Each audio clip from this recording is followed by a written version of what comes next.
Hey everyone, and welcome to Apartment 11 Gaming's first ever episode of the Terrain Shelf. Today, we're going to be working on something a little bit like this. And stay tuned and stick with us until the end of the video because today we're doing our announcement for our giveaway.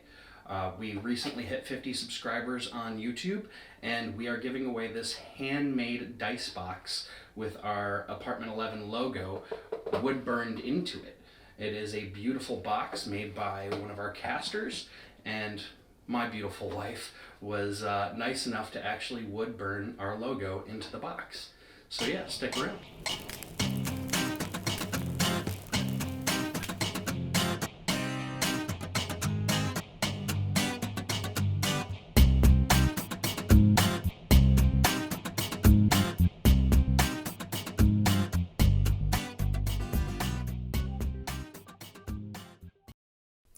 Alright, so the first thing that we're going to need is supplies.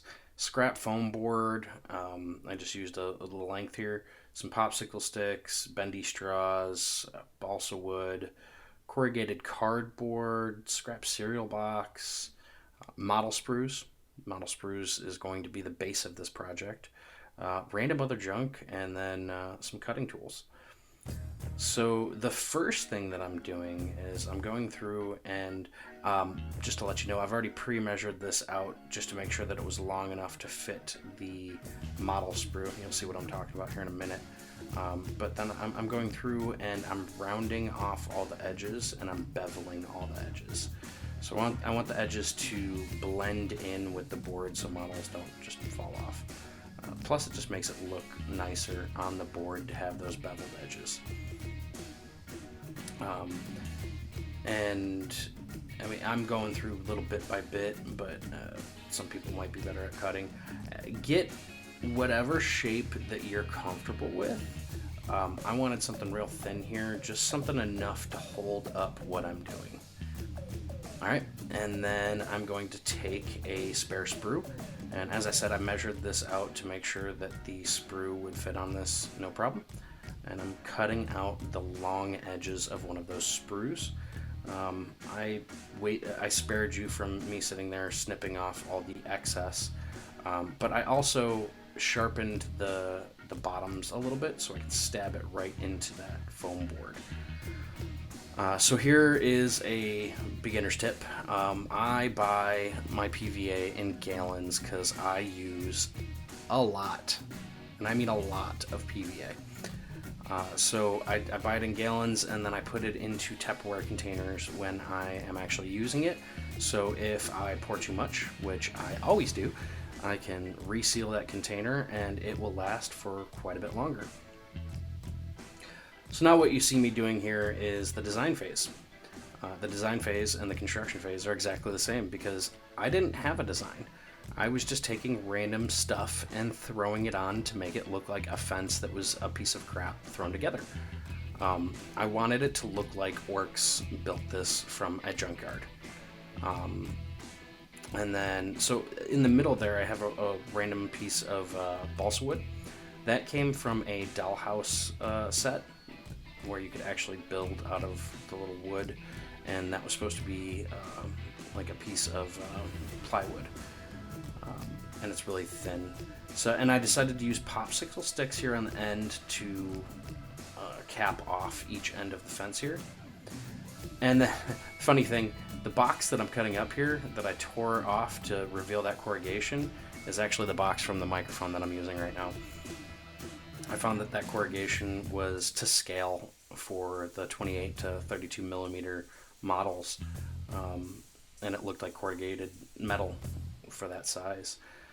And again, I'm just tossing stuff on here randomly. The first strip you see I did vertically, this I'm doing horizontally, just to give a little bit of variation in how the corrugated metal looks. So this one I'm standing up. And if you notice there, the stick on the end, it's glued down, but I'm using PVA for all of this because PVA has a good bond.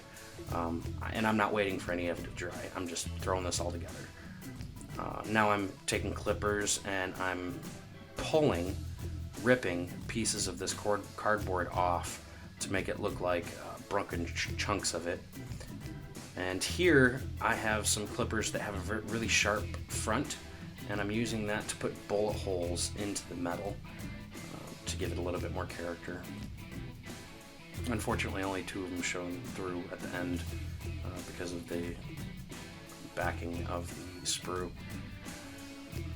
Again, going through the design phase, just putting on random bits here. I like taking little pieces of popsicle stick and gluing them on sideways at a random direction to make it look like the orcs nailed this fence together, and it gives it a little bit of extra structure. As you can see here, I'm having some troubles with that piece of balsa wood that's in the middle. That is a really thin piece of wood, and the glue, the PVA glue, was actually watering it down so much that it was warping it, like a lot. Now what I'm doing here is I'm taking a very, very small piece of this corrugated cardboard and filling in the end of the base, because the end of the base was barren and I didn't feel like trimming it more. So I put on just another little design feature, a piece of metal that was scrap and just laying there.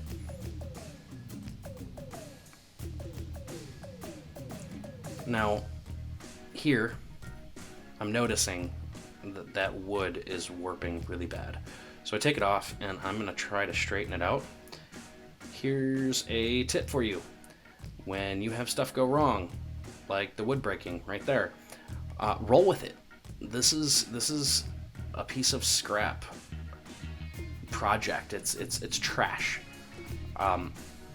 Let that design roll into what you're doing. Don't get frustrated. Alright, so I'm trimming down a piece of cereal box here.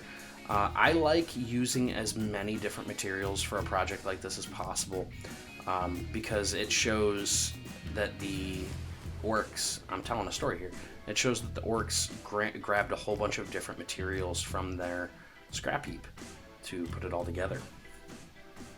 And again, I'm putting on another little cross beam here to strengthen it up for one, and to give a little bit more design.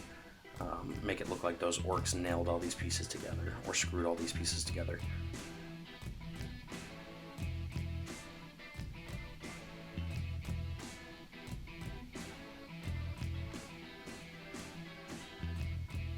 Alright, and other than the excess glue that I'm going to wipe off here, I think this is a fully designed and completely constructed orc scrap wall.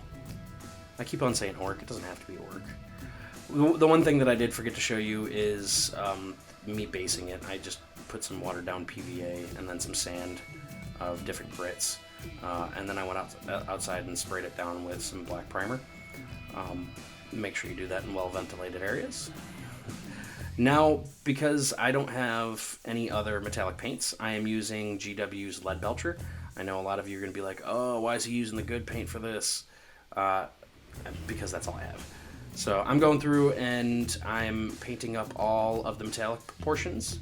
For the corrugated pieces, I am going to do a heavy dry brush, but I want to leave the shadowing in the corrugation. Now I'm going to take this Retributor armor, GW Gold, because I don't have any copper. And over the cereal box, I want that cereal box to be like a piece of copper that the orcs took from the trash heap, and they put it into this wall. Now I know this is gold and not copper, but I will fix that up a little bit later and make it look a little bit more copperish rather than gold.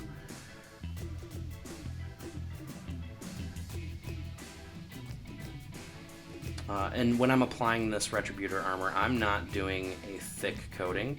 I want that black to show through a little bit because it's going to make it look dirty and worn.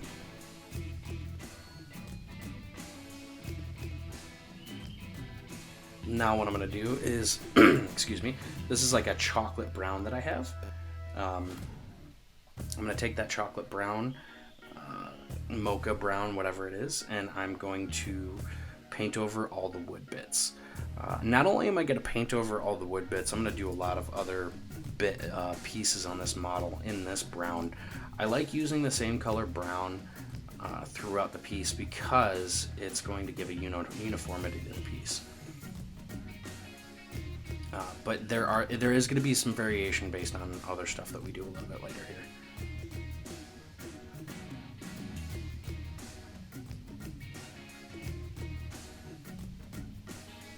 Now, once you think you're satisfied, you're probably not. I'm a perfectionist. I'm never satisfied.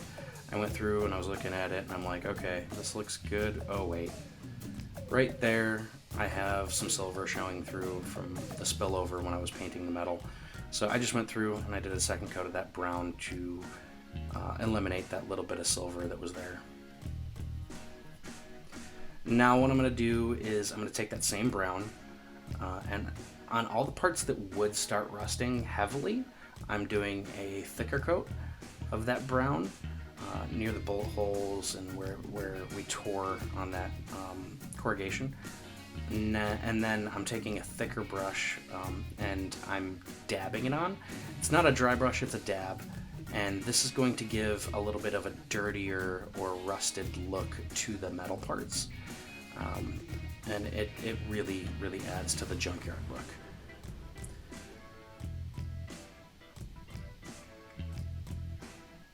Alright, so once I'm done with that portion, I'm going to really water down this brown paint, and I'm going to paint the base in the really watered down brown paint.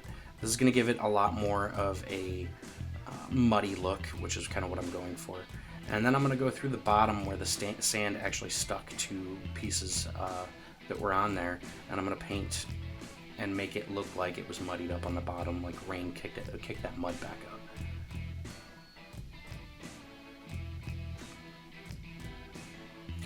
Alright, so here I have Karak stone. This is like a tannish color. Anything that's like a tannish color. And I am going to do a very, very, very light dry brush of the Karak stone onto all the wood pieces. This is going to give the wood a little bit of a variation and stand out from all the other browns, but it is also going to give it a very aged look. And I really like how that Karak stone with that brown makes that wood just look like old and kind of dry rotted. Alright, so now I'm taking Mephiston Red. I have other reds, the cheaper craft paints, but I like the Mephiston because of how it goes on and how bright it is. I'm going to do a dry brush of the Mephiston Red onto one piece of the corrugated metal. I'm doing a red and yellow scheme here for that because our orc player is doing a red and yellow scheme, and I kind of want this terrain to go along with what he's doing. And now I'm taking some just regular craft paint yellow, and I'm doing a dry brush, a very, very dirty dry brush, messy dry brush of this yellow onto another piece of corrugated steel there to make it still have that shining of the silver coming through, but still be able to see the yellow. Now I'm taking Reikland Flesh Shade. This is a trick that a lot of you might know. Some Reikland Flesh Shade over that Retributor armor will, or any brown wash really, will give you a more copperish tone than a gold tone to that Retributor armor, because I want that to look like an old piece of copper. I'm also going over all the wood to dye down that Karak stone dry brush a little bit, and to give all the wood a little bit more of an aged look. Now there are some other things you can do, but I'm calling this piece finished.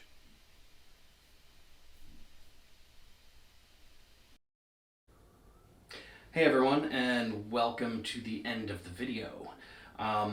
So yeah, that was fun, building some orcish terrain, putting together, you could do lots of different things. I've built quite a few of them now. So this is the one that we built in the video. Bada boom. And then I took and built some random scraps onto this one. I put a piece of Chaos Land Raider on there with a skull, and then got another one with some broken down Space Marine parts on the front, and then this is another one that I'm working on right now, where I actually took one of my kids' broken cars and I'm building tires into the wall. So there's all kinds of things you can do with this. But now I'm going to announce who won this very beautiful box. The dice box is going to be going to one of our longtime fans. He's been around forever, since we started basically, and his name on Discord is non-prophetic. His name is Alan. I'm not going to say his last name on camera, but Alan, congratulations. You won this beautiful dice box.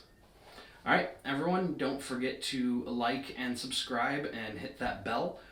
Don't smash it. Hit that bell. And come back for more videos. We're going to be doing these once a month.